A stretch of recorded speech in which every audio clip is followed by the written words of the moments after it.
A nuestra tercera edición de la entrega de premio a la innovación jurídica que la revista El Mundo del Abogado tiene el honor de entregar. A lo largo de 20 años, El Mundo del Abogado ha logrado consolidarse como una de las publicaciones más reconocidas de nuestro gremio en América Latina. Avalada por un consejo editorial integrado por algunos de los abogados más prestigiados de México. El premio a la innovación jurídica se entrega a aquellos abogados que se distinguen en tan importante evento. Para dar inicio, presentaré las personalidades que nos acompañan en el presidium. Licenciado Ángel Martín Junquera Sepúlveda. Maestro Gerardo Laveaga Rendón, Director General del Instituto Nacional de Ciencias Penales.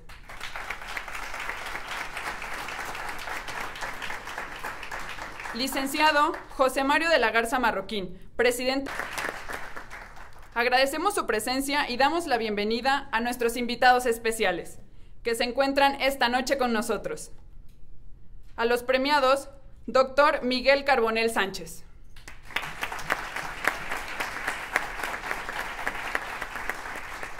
Ministro José Ramón.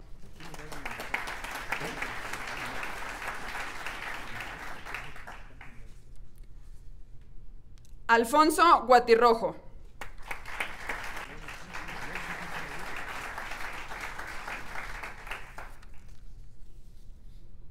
Ahora cedo el uso de la voz al... Si hemos de...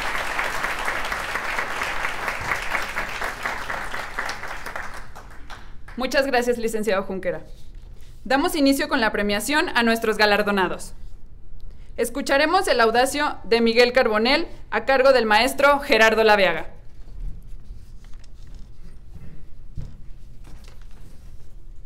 Carpizo. Este declaró orgulloso: soy el investigador más prolífico del Instituto de Investigaciones Jurídicas de la UNAM. Luego recapacitó: bueno, el más prolífico después de Miguel Carbonell.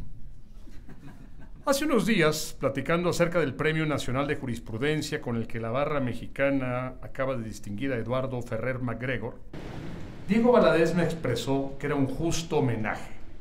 Finalmente, dijo, Ferrer es el escritor jurídico que más produce en México. Luego rectificó, después de Miguel Carbonell, por supuesto. El propio Carbonell está orgulloso de su fértil producción. En su currículum subraya que es autor de 80 libros propios y coordinador y compilador de 62. Añade que ha publicado más de 600 artículos en revistas especializadas y obras colectivas de México y otros países. Pero no es por su productividad que el mundo del abogado le otorga una presea esta noche. Tampoco por ser investigador nacional nivel 3 del Sistema Nacional de Investigadores, ni por haber sido la persona más joven en haber alcanzado dicho rango. Se le otorga el Premio Nacional al Premio a la Innovación Jurídica 2018 por la imaginación y el entusiasmo con los que ha contribuido a la divulgación del derecho en México. A través de sus libros y artículos, sí, de sus conferencias a lo largo y ancho del país, naturalmente, de sus editoriales en el Universal, desde luego, pero también en las redes sociales, sin las cuales ya no se explica el mundo contemporáneo. Promotor infatigable del control de la convencionalidad, de los juicios públicos y orales, de la necesidad de involucrarnos con el derecho comparado y de los más modernos criterios del mundo occidental para hacer, ejecutar e interpretar la ley. Desde hace años se dedica a interpelar a los operadores del sistema de justicia. Les instruye, anima, provoca y cuestiona.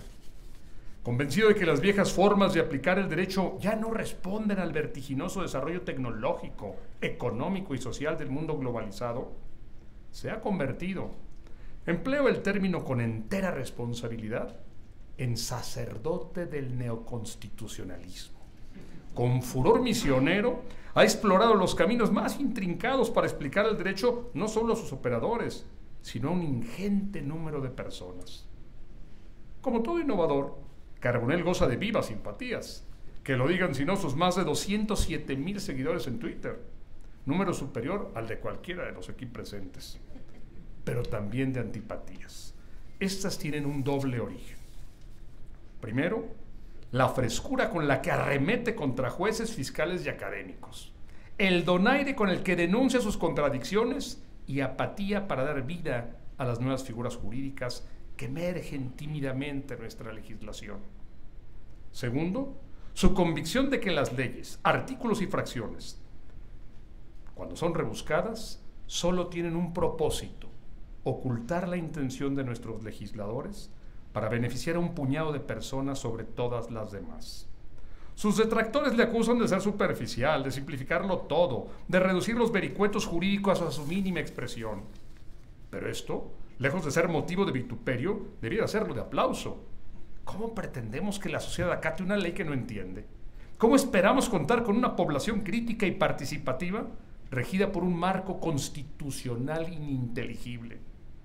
Si el acceso a la justicia es más que una mera declaración retórica, debemos comenzar con la sencillez y la claridad. Esto, no faltaba más, indigna a los que se llaman a sí mismos expertos. Ellos quisieran ser los únicos interlocutores entre las normas y la comunidad. Carbonell frustra su intento una y otra vez con valentía y donaire. Entre quienes lo leen y siguen en redes, hay tantos abogados como no abogados, ávidos todos ellos de descifrar el mundo legal. Maestro nato, echa mano de cuanto instrumento didáctico haya a su alcance, de cuanta técnica pedagógica pudiéramos imaginar, para delatar las esclerosis y anquilosamientos que plagan nuestra legislación. Sabe que las instituciones requieren oxígeno para mantenerse y crecer. Él lo proporciona a raudales. Celebro por lo anterior que el premio a la innovación jurídica de este año corresponda a Miguel Carbonell y que lo comparta con otros dos impulsores de la modernización jurídica de México, José Ramón Cosío y Regina Tamés. Hombres y mujeres como ellos son los que necesita México para convertirse en el Estado democrático de derecho al que todos aspiramos. Muchas felicidades.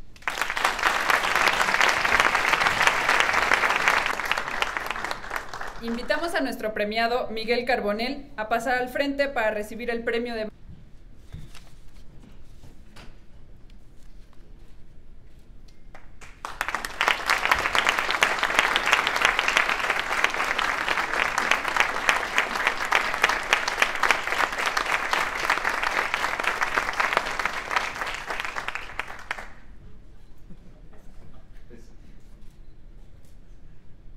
Cedo la palabra al doctor Carbonell. Esta intervención agradeciendo al licenciado Ángel Junquera, director del Mundo del Abogado, por la creación del premio a la innovación jurídica. Su tarea al frente de la revista durante más de 20 años es un ejemplo de talento y pasión puestos al servicio de las mejores causas de la abogacía mexicana, como lo está haciendo también su labor como presidente del ilustre y Nacional Colegio de Abogados. Agradezco igualmente a los integrantes del Consejo Editorial de la revista que decidieron incluirme entre los galardonados de este año.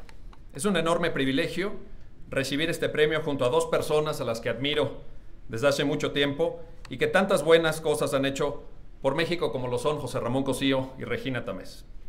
Les expreso a tan ilustres compañeros de premiación mi más amplio reconocimiento a sus extraordinarios méritos para recibir este premio. Agradezco desde luego a Gerardo Laveaga por sus generosas palabras de presentación. Lo del sacerdote luego lo comentaremos, desde luego. Haber compartido tantos años de amistad con Gerardo me han hecho valorar día tras día su talento discursivo, que acabamos de atestiguar, su incesante imaginación literaria y su compromiso con la formación de excelentes abogados en el país. En todo lo que Gerardo emprende, el éxito está asegurado. Permítanme ahora referir algunas cuestiones alrededor del tema sobre el que Ángel Junquera nos ha convocado a reflexionar. Quisiera ser muy claro y no darle muchas vueltas al asunto. La innovación ha sido desde hace años una posibilidad para los abogados mexicanos. Ya no lo es más. Hoy en día ha pasado a ser una obligación. Innovar o morir podría ser el nuevo lema de la abogacía mexicana. Pero ¿innovar cómo? ¿Innovar para qué? ¿E innovar entre quiénes? La innovación jurídica se debe iniciar desde las aulas. Tenemos que formar a los estudiantes de Derecho en paradigmas renovados. La forma tradicional de dar clase no sirve más. No sirve a los alumnos, no sirve a las escuelas y no sirve tampoco a los maestros. Por lo tanto, no le sirve a México.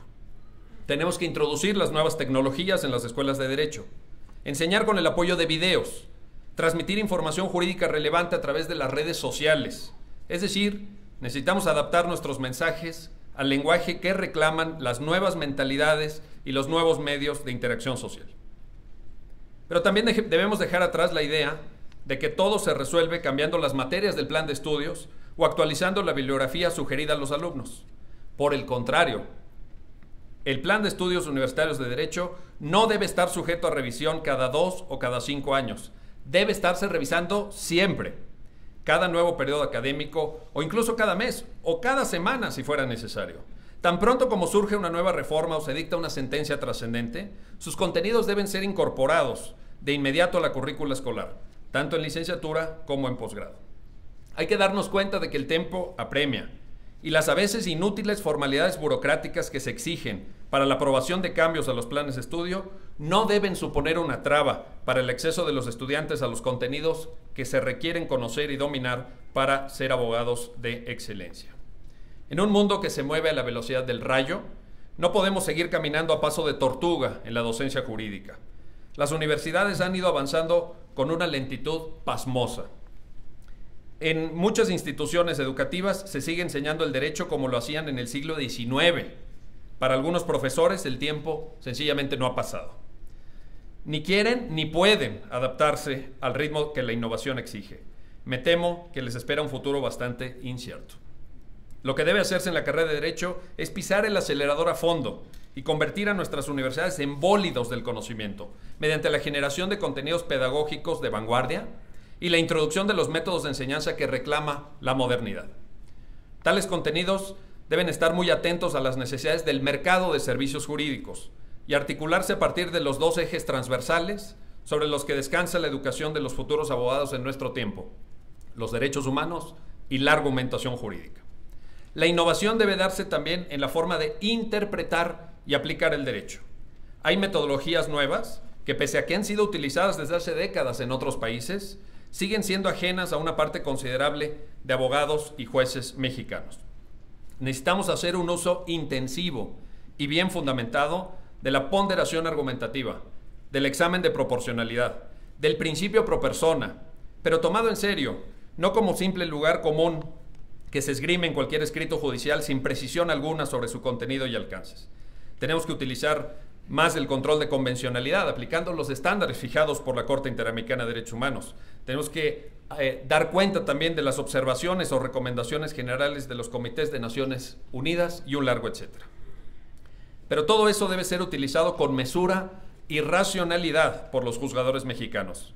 Hay que cambiar esa forma de dictar sentencias cuyo contenido se extiende a lo largo de cientos y cientos de páginas, como si el desempeño judicial fuera un concurso de longitud argumentativa.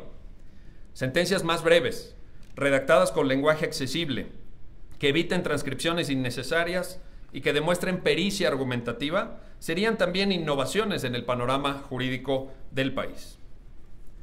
Un tercer sector en el que se debe innovar es en la creación y renovación de las normas jurídicas.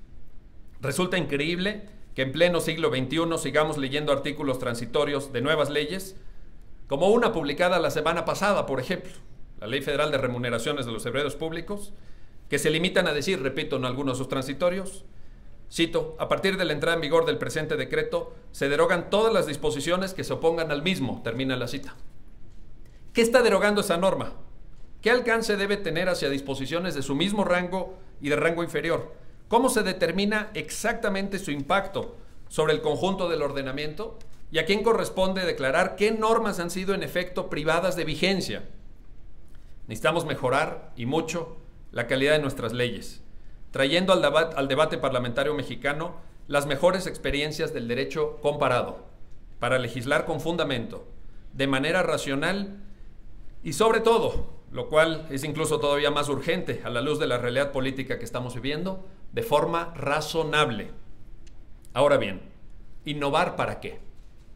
La innovación jurídica debe servir para que los abogados mexicanos, cada uno desde la función que nos toque desempeñar, presten un mejor servicio mientras estudiábamos la carrera. La innovación jurídica puede mejorar sustancialmente al gremio de los abogados, alejándolo de la posible irrelevancia a la que nos podemos abocar si no cambiamos la forma de hacer las cosas. ¿Es exagerado hablar del riesgo de la irrelevancia de los abogados? Me parece que no. Pensemos en esto. Hay programas de inteligencia artificial que son capaces de procesar en momento Netflix, que produjo la quiebra de Blockbuster. ¿Se acuerdan cuando los domingos teníamos que apurarnos para llegar antes de las 11 a entregar las películas para que no nos cobraran recargos? De un momento Instagram, que fue adquirida por Facebook hace unos años por un valor de $19,000 millones, y en ese momento contaba con apenas 30, la cual contaba con 140,000 empleados cuando finalmente quebró en el año 2012. O nos estamos aproximando también a lo que se podría definir como un momento Uber, ¿okay? Y que se trata de malos augurios que carecen de fundamento. Yo digo, por el contrario, que la nueva realidad de la abogacía no es un presagio del futuro, sino jurídicos, explorar nuevas formas de llegar a los potenciales clientes, utilizar con más frecuencia las vías alternativas al juicio para resolver contiendas legales. Señoras y señores, estimados colegas, permítanme antes de terminar estas reflexiones, volver a agradecer a la revista El Mundo del Abogado, que tanto me honra, y hacerlo además contando con la presencia física y el estímulo afectivo de mi querida familia que hoy me acompaña. Gracias a mis padres, los destinatarios de este premio, porque ellos son el mejor premio que me ha dado la vida. Muchas gracias y muy buenas noches.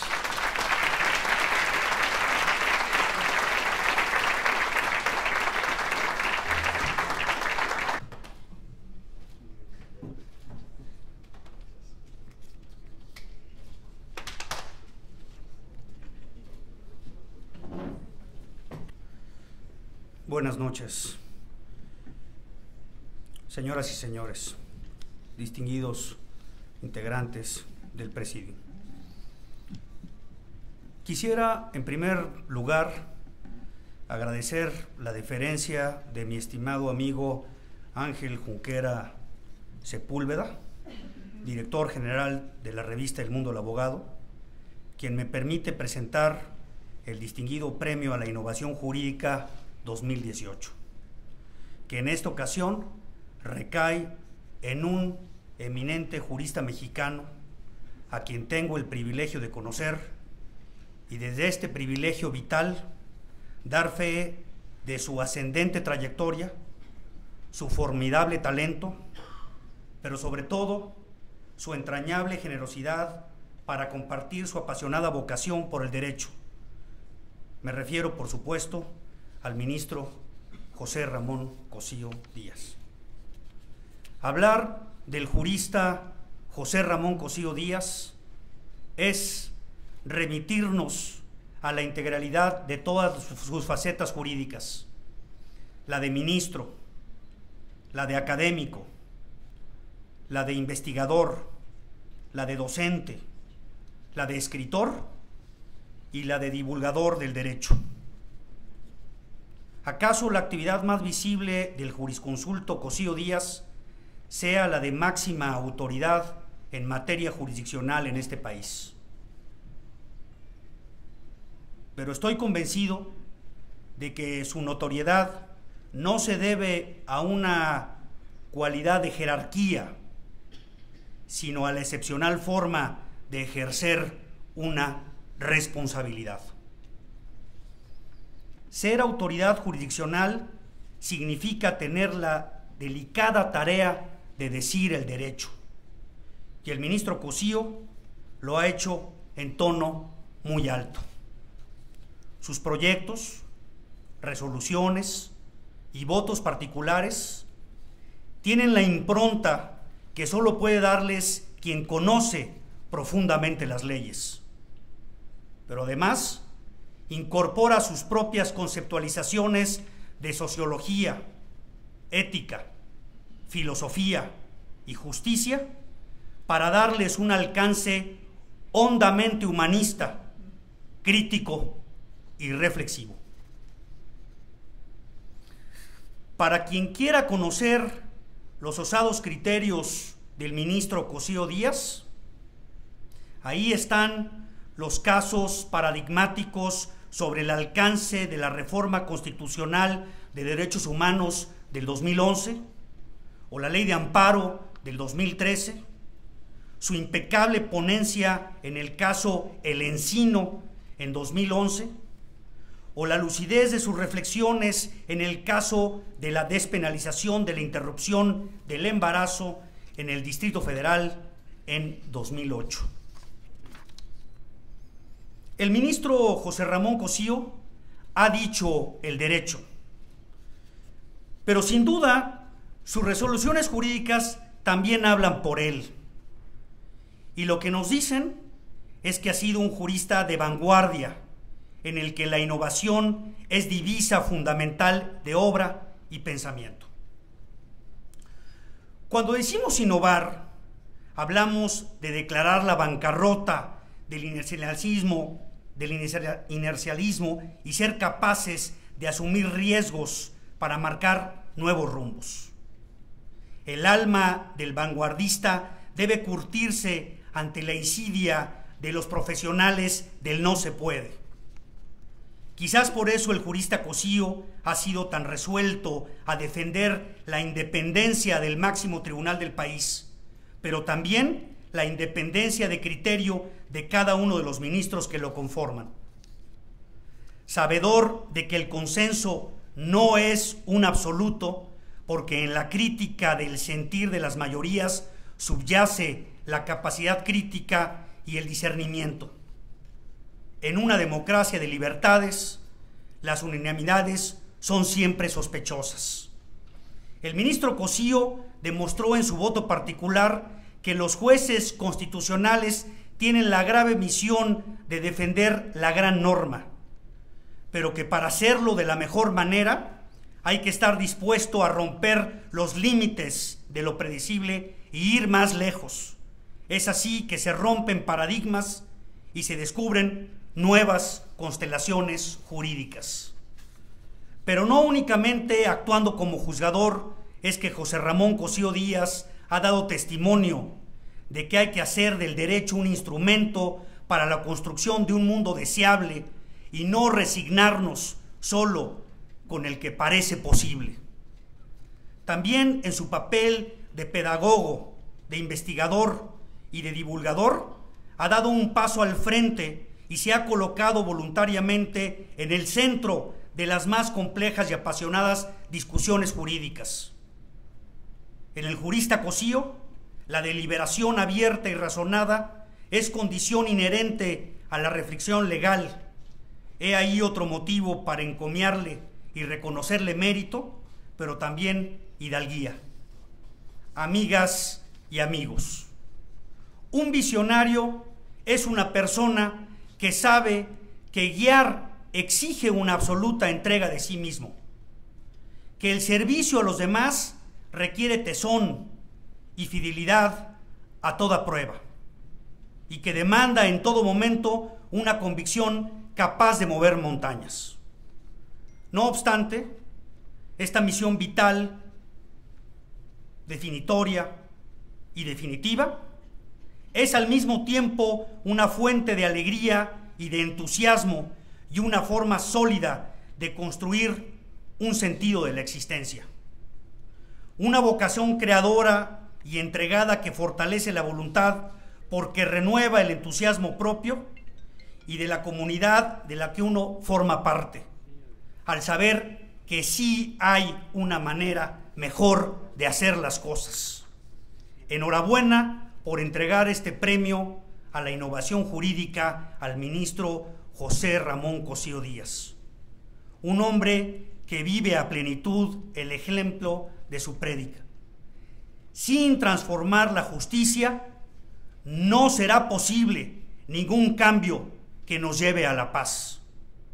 Transformemos al derecho para cambiar la sociedad y cambiemos la sociedad para mejorar el futuro. Por último, querido José Ramón, te expreso que me honra mucho tu amistad. Muchísimas gracias.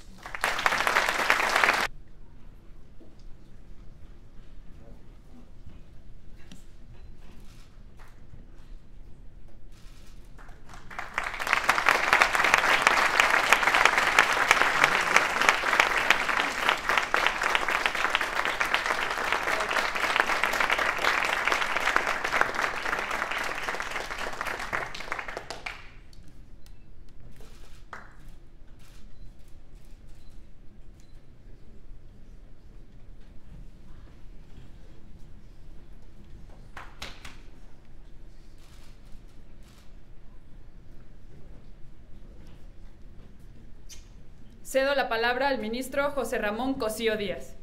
En este premio a Gerardo Laviaga por sus esfuerzos, a Claudia de Buen por su amistad de tantos años y desde luego a José Mario de la Garza por sus muy gentiles, muy cálidas, muy cercanas palabras. De verdad, muchas gracias. Y también recibir el premio El Mundo del Abogado es algo para mí muy importante, muy satisfactorio, porque es una revista que bajo los vaticinios originales de si aquello iba a ir bien o no iba a ir bien, realmente va muy bien y creo que ha logrado un punto de encuentro entre los distintos miembros de la profesión, en un punto donde nos encontramos, donde podemos reflexionar, donde nos enteramos qué está sucediendo en un gremio que estaba bastante desarticulado, y creo que esfuerzos como este son los que nos han permitido otras acciones, como el intento por tener una colegiación obligatoria tan importante, por llegar a las certificaciones y llegar finalmente al Consejo de la Abogacía, que me parece un asunto de la mayor importancia. También quiero agradecer el que se me haya designado en esta ocasión, junto con Regina Tamés, a quien conozco como una férrea litigante de causas importantísimas, sobre todo lo que tiene que ver con los derechos reproductivos, y también desde luego a Miguel Carbonell, quien ha cambiado las formas de enseñanza del derecho de una manera, me parece, fantástica, y que está generando formas distintas de aproximarnos al estudio del derecho, y me parece que desde ese ámbito más particular está logrando que diversas escuelas, que diversos grupos se estén fijando o se estén imaginando cómo enseñar el derecho de estas nuevas maneras. Creo que esta es una contribución importantísima, así como creo que Regina y Gire han logrado transformar la condición de los derechos de la mujer. Creo que Miguel ha hecho un esfuerzo extraordinario para presentarnos una manera distinta de enseñanza del derecho. Cuando estaba preparando las palabras de esta noche, vi qué querría decir o qué dice el RAE, el Diccionario de la Real Academia, sobre el concepto de innovar, que es lo que aquí nos convoca, y dice que es mudar o cambiar algo colocando nuevos elementos. Y me imaginé yo cuál es el asunto, cuál es el caso que a mí más me ha impactado de innovación jurídica. Me voy a regresar un poco en la historia, porque de verdad es importante, pero después verán ustedes que tiene un hilo conductor. El 1 de noviembre de 1607, el juez Cook, que presidía la Alta Corte de Inglaterra y Escocia, tuvo que resolver un caso de una extraordinaria importancia. Este es el caso que se llama de las prohibiciones del rey. El rey Jacobo I, en el cambio de dinastía que se estaba produciendo unos años anteriores, tuvo que resolver, insisto, un caso de la mayor importancia. El rey, argumentando sus privilegios monárquicos, atrajo un caso de dos particulares y decidió cómo lo iba él a resolver, cómo iba a asignar el sentido del fallo a una de las partes. Cook toma el asunto, lo lleva a la Alta Corte de Justicia, y cuando está ahí dice una frase que es de una extraordinaria importancia. Dice: sin duda alguna, Su Majestad Jacobo I ha sido dotado por la naturaleza de una extraordinaria razón natural. Sin embargo, el derecho es una razón artificial, es una razón que se crea, que se construye con el estudio, con la práctica y con la sabiduría. Consecuentemente, Su Majestad, por bien dotado que esté de esta razón natural, no tiene capacidad para resolver los asuntos jurídicos. ¿Qué es lo que estableció en ese momento Cook como una innovación extraordinaria en el pensamiento jurídico? Una diferenciación clara entre derecho y política. Los temas de la política, las construcciones de la política, la creación del derecho en la política tienen su espacio.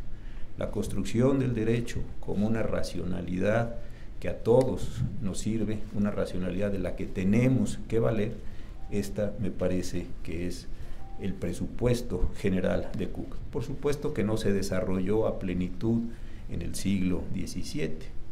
Tuvo que pasar la Revolución Gloriosa, tuvieron que pasar muchos acontecimientos, pero empezó una marcha muy importante que ha generado algunas de las ideas más importantes de nuestro tiempo. Y a mí me parece, y estando completamente de acuerdo entre todo lo que dijo Miguel Carbonell sobre la educación, sobre las normas, sobre las prácticas jurídicas, que tenemos también que innovar en otra condición. Y tenemos que pensar de qué manera vamos a presentar el derecho en los tiempos que estamos viviendo. Tiempos en los que la democracia en el mundo está cuestionadísima. Tiempos en los que la justicia constitucional está cuestionada. Tiempos en los que los derechos humanos como gran proyecto civilizatorio empieza a tener detenciones, empieza a tener límites en muchos discursos.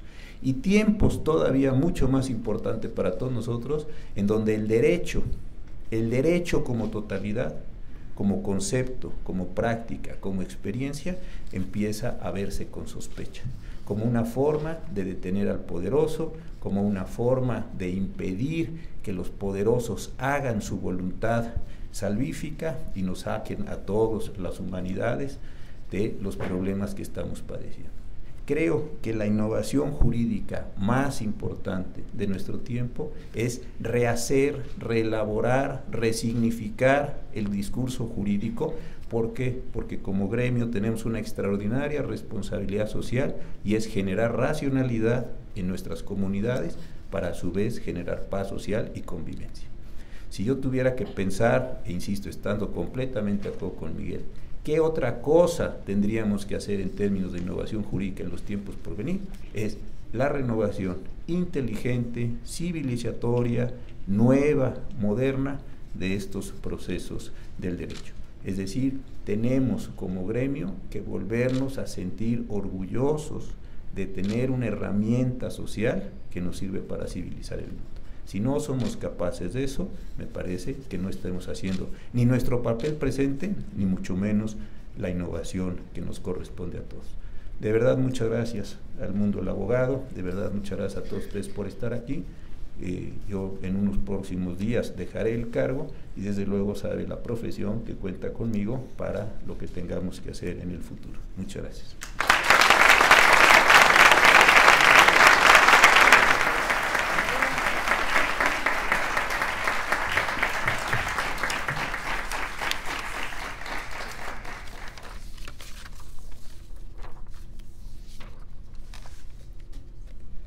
Recibimos a... Feminista, valiente, trabajadora, altruista, defensora de los derechos humanos de las mujeres, madre de 2 hermosos niños a los que educa con mucha libertad y responsabilidad, mujer que inspira a otras mujeres e incluso a otros hombres a trabajar por los derechos de las mujeres. Regina significa reina y Regina hace honor a su nombre. Es una atípica niña bien, una activista que lucha contra los estereotipos y promueve la igualdad de oportunidades.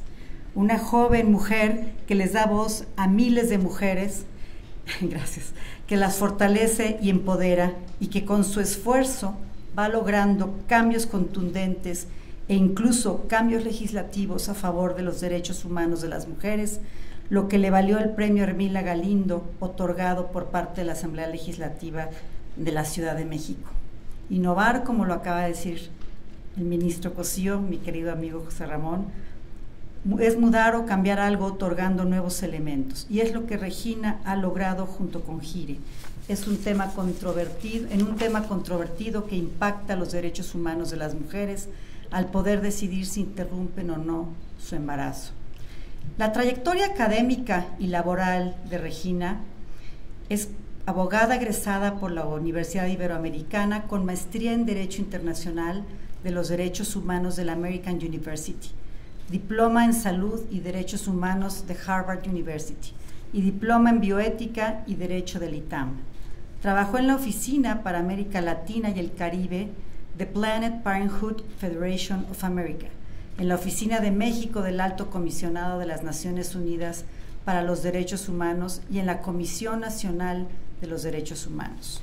Fue becaria del Centro de Derechos Reproductivos de la Comisión Interamericana de Derechos Humanos, del Centro de Derechos Humanos y Derecho Internacional Humanitario y del Centro para la Justicia y Derecho Internacional. Desde el 2011 a la fecha, Regina Tamés dirige GIRE, Grupo de Información en Reproducción Elegida AC, profesora en el ITAM, en la UNAM, en Flaxo. Es parte del Consejo Consultivo de la CONAPO y de la CONAPRED. Su trayectoria la han hecho merecedora de varios reconocimientos y premios como el que hoy se le otorga, incluida por la revista Forbes de México en su lista de mujeres poderosas. La revista Elle México la incluyó entre las 10 mujeres que nos inspiran a lograr nuestras metas, y vaya que lo hace. En 2017, la revista Marie Claire México le otorgó un reconocimiento de Lead Her como agente de cambio y el ya comentado premio Emilia Galindo. Como podrán haber apreciado, el común denominador de su actividad son los derechos humanos, tanto su estudio como su defensa. Y en los últimos años, los derechos humanos con una perspectiva en favor del género femenino, de aquellos aspectos que la sociedad y el propio Estado han abandonado o relegado e incluso sancionado. A Regina la conocí precisamente en la Junta del Premio a la Innovación Jurídica del Mundo del Abogado, ambas como miembros de su consejo editorial. Llegué yo cuando acababas de llegar, estaba sola, éramos las únicas 2 mujeres en ese momento. Yo dije, ¿qué hace esta niña aquí? Es un poco joven y se ve más. Ya después empezaron a llegar otras consejeras y estuvimos charlando un rato. Ambas, posteriormente nos volvimos a ver para hacer inercia entre GIRE y la Fundación Barra Mexicana, Colegio de Abogados, Barra Mexicana, con mis 3 compañeras barristas, consejeras de la Fundación, Claudia Aguilar, Ana María Kudish y su directora Carla Aguilar, en donde escuché un poco de su historia. Tuve el honor de ser invitada para presentarla hoy y te agradezco mucho la confianza. Y aunque el tiempo es insuficiente para hablar de sus grandes logros, voy a compartir con ustedes lo que me parece más valioso de ella. Fuimos a desayunar hace un par de semanas, que suena mucho, bueno, y la reunión giró en torno a su vida, y en realidad, sin poder ni querer evitarlo, se convirtió en un desayuno entre amigas. Hablamos de muchos temas, no solo de la encomiable labor que desempeña desde GIRE, sino de su trayectoria académica, de sus queridísimos hijos, de su casa con jardín y un tumbling, en donde sus hijos y ella viven muchas aventuras, de su vida de estudiante rebelde en el Miraflores, de sus ideales, y sentí que la conocía de toda la vida, y la sentí mi amiga a pesar de pertenecer a diferentes generaciones. He ido descubriendo en Regina a un ser extraordinario del que me había perdido hasta ahora. Ella vive en un mundo propio en donde el respeto de a los demás y la contribución y el apoyo jurídico a mujeres vulnerables que atraviesan una crisis íntima relacionada con la maternidad es una de sus principales metas. La palabra mujer y en particular la palabra maternidad envuelve en el mundo de Regina. Es una gran madre, sus hijos ante todo, y su trabajo tiene la encomienda personal de auxiliar a las mujeres y parejas en trances dolorosos o esperanzadores. A GIRE le ha imprimido un sello particular. Además de ser una institución que apoya a las mujeres a interrumpir sus embarazos, cualquiera que ésta sea la causa, ahora GIRE cubre diversas actividades vetadas por muchas instituciones y gente quien tras un sello moralista evitan resolver un problema real. Niñas embarazadas antes de los 10 años mujeres abusadas sexualmente en un país de una enorme desigualdad y machismo. También trabaja temas de anticoncepción, muerte materna, reproducción asistida, violencia obstétrica, parterías y matrimonio adolescente. Le contaba yo a Regina de un libro que escribimos varias mujeres barristas, en el que el tema que más me impactó del libro, que tuve el honor de coordinar, fue precisamente la violencia obstétrica y el dolor y sufrimiento de las mujeres que llegan a hospitales y no son recibidas y paren, o sea, tienen a sus hijos en la calle, en los pasillos del hospital sin ninguna ayuda, y vienen los pobres médicos residentes o los médicos que están haciendo su servicio a ayudarlas sin tener mucho conocimiento. No podemos pensar que estos temas deban seguir relegados de nuestro marco de atención. Regina y el equipo que la acompaña en esta encomienda lo saben, y contra viento y marea han avanzado mucho. Dice Regina: tengo el honor de dirigir un equipo de grandes personas que trabajan en GIRE, acompañada de un consejo asesor multidisciplinario de primera y de Marta Lama, su visionaria fundadora. El equipo de GIRE se conforma por mujeres y hombres profesionales que los invito a leer porque habla mucho de su personalidad y de su forma de pensar. La deficiencia educativa y formativa de algunos de los colegios privados reproduce las desigualdades económicas y sociales a las que se refiere Regina, y era, o quizá todavía son, es común en la mayoría de las escuelas católicas, entre otras la mía. Las escuelas privadas, y omito el nombre de la escuela, ya lo saben todos porque ya lo había dicho. Pero mis hijas me regañaron. Mis hijas estarán rodeados de personas similares con las mismas aspiraciones y valores. Todas las personas están o pretenden estar de una u otra manera en el estereotipo de lo conocido. Esto pareciera abiertamente contrario al primer mandamiento católico que dicta que amarás a tu prójimo como a ti mismo. Ojalá más y más personas salgan de esa burbuja y se contaminen de la realidad, porque son estas, precisamente, quienes dan a nuestro México la esperanza de y por ser tú.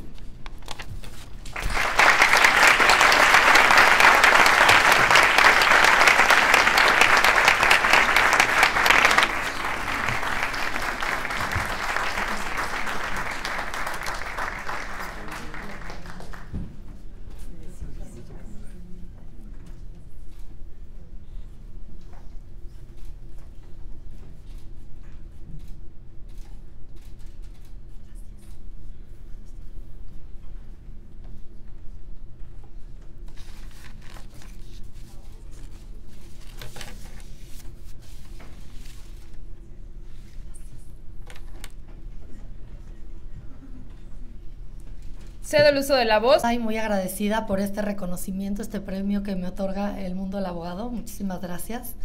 Y adicionalmente es un honor recibirlo al lado de dos distinguidas personalidades y amigos, José Ramón Cosío y Miguel Carbonell.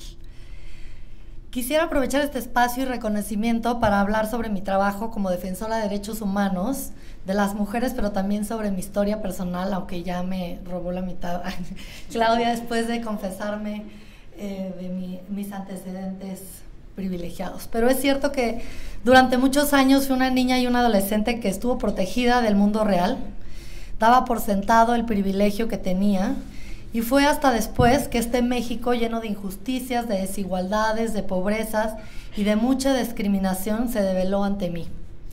Y ahí encontré en la defensa de los derechos humanos el cauce a mi toma de conciencia sobre la lacerante realidad de nuestro país. Esta toma de conciencia coincidió prácticamente con mi elección de estudiar Derecho, una decisión que llegó a mi vida básicamente por casualidad, de la casualidad al conocimiento instrumental del derecho, de las aulas de Santa Fe y Washington a la defensa de las mujeres. Tanto que ha avanzado de manera veloz la humanidad, enhorabuena, tan lento que ha sido y ha estado los cambios sociales, políticos, culturales y económicos que impiden una verdadera igualdad entre hombres y mujeres. ¿Por qué nos costará tanto cambiar para que todas y todos estemos mejor? A pesar de las condiciones tan adversas en las que vivimos, las mujeres tenemos el derecho a escoger en qué espacios y roles de la sociedad queremos desarrollarnos, aunque no todas las mujeres todavía. Ese derecho todavía hay quienes lo ponen en entredicho o bien obstaculizan algo que ya debería de ser natural en nuestra sociedad cuasi democrática. Hay algunas que gustamos de ser parte de lo público como abogadas, como periodistas, activistas, juezas, secretarias de Estado, de tomar decisiones para la sociedad o bien ejercer el disenso. Independientemente de nuestras elecciones, las mujeres en México tenemos que enfrentarnos de manera reiterada a críticas por nuestras formas de vestir, de hablar, por nuestras relaciones personales, de lo que no hacemos, más por lo que hacemos, al punto que hay quienes han sido asesinadas por el simple hecho de ser mujeres, asesinadas por ser mujeres. Ojalá nunca se asesinen a hombres por vestir shorts o por demandar mayor justicia. Y la ironía podría no caber, pero basta de vivir en un país en donde la discriminación es letal. Grandes defensoras han abierto brecha para que hoy esté yo ante ustedes. Avances se han hecho y sería injusto desconocer esos esfuerzos. Hoy cada vez más hay más discursos que buscan respuestas y propuestas encaminadas a lograr que la brecha de desigualdad entre mujeres y hombres sea cada vez más pequeña. Discursos feministas que buscan nuevas formas en las que todos y todas vivamos mejor, más felices, con menos violencia y libres de decidir lo que es mejor para nosotras. Porque un discurso feminista no es contra los hombres, es a favor de todas las personas. México atraviesa una grave situación y compleja de derechos humanos en donde son violentados sistemáticamente sin realmente haber consecuencias visibles para quienes infringen la ley, reinando la falta de acceso a la justicia.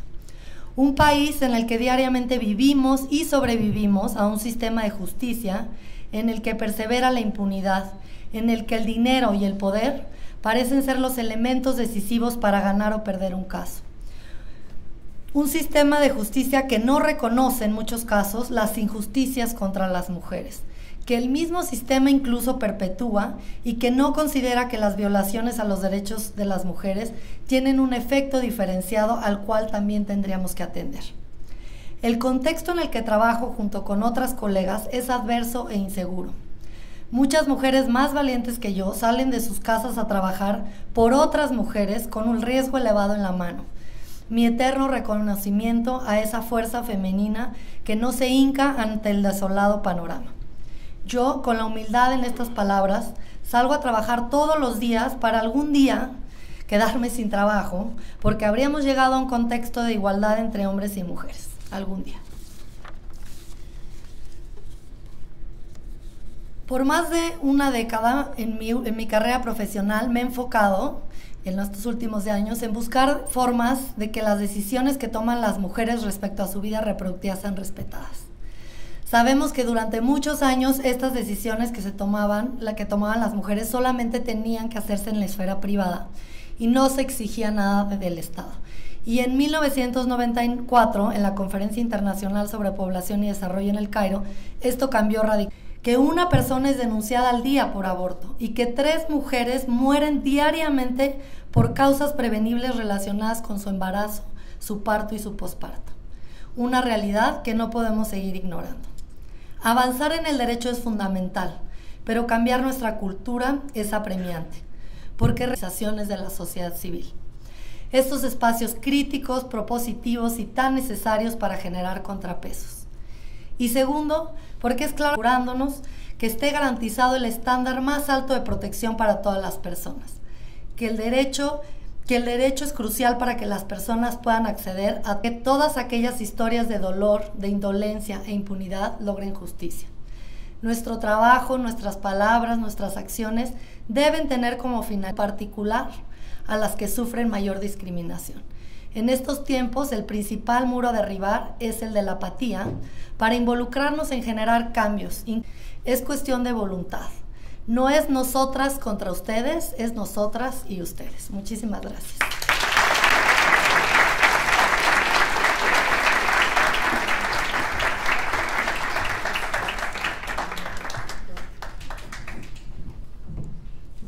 Y es así como concluimos con este importante evento. A nombre del licenciado Ángel Junquera y el Consejo Editorial de la revista El Mundo del Abogado, agradecemos su asistencia.